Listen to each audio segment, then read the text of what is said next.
कर्मातीत स्थिति के लिए समेटने और समाने की शक्तियों की आवश्यकता। आवाज से परे अपनी श्रेष्ठ स्थिति को अनुभव करते हो। वो श्रेष्ठ स्थिति सर्वव्यक्त आकर्षणों से परे शक्तिशाली, न्यारी और प्यारी स्थिति है। एक सेकंड भी इस श्रेष्ठ स्थिति में स्थित हो जाओ तो उसका प्रभाव सारा दिन कर्म करते हुए भी स्वयं में विशेष शांति की शक्ति अनुभव करेंगे। इसी स्थिति को कर्मातीत स्थिति, बाप समान संपूर्ण स्थिति कहा जाता है। इस स्थिति में स्थित होने से हर कार्य में सफलता का अनुभव कर सकते हो। ऐसी शक्तिशाली स्थिति का अनुभव किया है। ब्राह्मण जीवन का लक्ष्य है कर्मातीत स्थिति को पाना। तो लक्ष्य को प्राप्त करने के पहले अभी से इसी अभ्यास में रहेंगे, तभी लक्ष्य को प्राप्त कर सकेंगे। इस लक्ष्य को पाने के लिए विशेष स्वयं में समेटने की शक्ति, समाने की शक्ति आवश्यक है, क्योंकि विकारी जीवन व भक्ति की जीवन दोनों में जन्म जन्मांतर से बुद्धि का विस्तार में भटकने का संस्कार बहुत पक्का हो गया है। इसीलिए ऐसे विस्तार में भटकने वाली बुद्धि को सार रूप में स्थित करने के लिए इन दोनों शक्तियों की आवश्यकता है।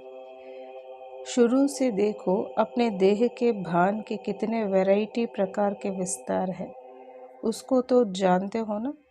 मैं बच्चा हूँ, मैं जवान हूँ, मैं बुजुर्ग हूँ, मैं फलाने फलाने ऑक्यूपेशन वाला हूँ। इसी प्रकार के देह की स्मृति के विस्तार कितने हैं। फिर संबंध में आओ, कितना विस्तार है। किसका बच्चा है तो किसी का बाप है, कितने विस्तार के संबंध हैं। उसको वर्णन करने की आवश्यकता नहीं, क्योंकि जानते हो।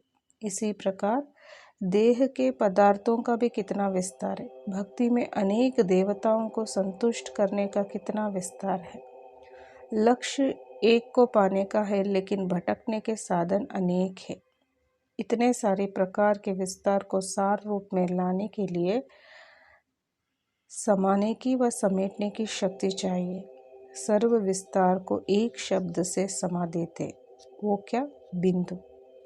मैं भी बिंदु, बाप भी बिंदु। एक बाप बिंदु में सारा संसार समाया हुआ है। ये तो अच्छी तरह से अनुभवी हो ना। संसार में एक है संबंध, दूसरी है संपत्ति। दोनों विशेषताएं बिंदु बाप में समाई हुई हैं। सर्व संबंध एक द्वारा अनुभव किया है। सर्व संपत्ति की प्राप्ति, सुख, शांति, खुशी, ये भी अनुभव किया है। ये अभी करना है। तो क्या हुआ? विस्तार सार में समा गया ना। अपने आप से पूछो, अनेक तरफ विस्तार में भटकने वाली बुद्धि समेटने की शक्ति के आधार पर एक में एकाग्र हो गई है? वह अभी भी कहाँ विस्तार में भटकती है? समेटने की शक्ति और समाने की शक्ति का प्रयोग किया है? यह सिर्फ नॉलेज है। अगर इन दोनों शक्तियों को प्रयोग करना आता है तो उसकी निशानी सेकंड में जहाँ चाहो वहाँ चाहे बुद्धि उसी स्थिति में स्थित हो जाएगी। जैसे स्टूल सवारी में पावरफुल ब्रेक होती है, तो उसी सेकंड में जहाँ चाहे वहाँ रोक सकते हैं। जहाँ चाहे वहाँ गाड़ी को या सवारी को उसी दिशा में ले जा सकते हैं। ऐसे स्वयं ये शक्ति अनुभव करते हो। वह एकाग्र होने में समय लगता है। वह व्यर्थ से समर्थ की और बुद्धि को स्थित करने में मेहनत लगती है। अगर समय और मेहनत लगती है तो समझो इन दोनों शक्तियों की कमी है। संगम युग के ब्राह्मण जीवन की विशेषता है ही सार रूप में स्थित हो, सदा सुख शांति के, खुशी के, ज्ञान के, आनंद के झूले में झूलना। सर्व प्राप्तियों के संपन्न स्वरूप के अविनाशी नशे में स्थित रहो। सदा चेहरे पर प्राप्ति की उस संपन्न स्थिति की झलक और फलक दिखाई दे। जब सिर्फ स्थूल धन से संपत्ति विनाश राजाई प्राप्त करने वाले राजाओं के चेहरे पर भी द्वापर के आदि में वो चमक थी, यहाँ तो अविनाशी प्राप्ति है, तो कितनी रूहानी झलक और फलक चेहरे से दिखाई देगी। ऐसे अनुभव करते हो।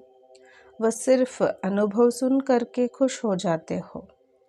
पांडव सेना विशेष है ना, पांडव सेना को देख हर्षित जरूर होते हैं, लेकिन पांडवों की विशेषता है उन्हें सदा बहादुर दिखाते हैं, कमज़ोर नहीं।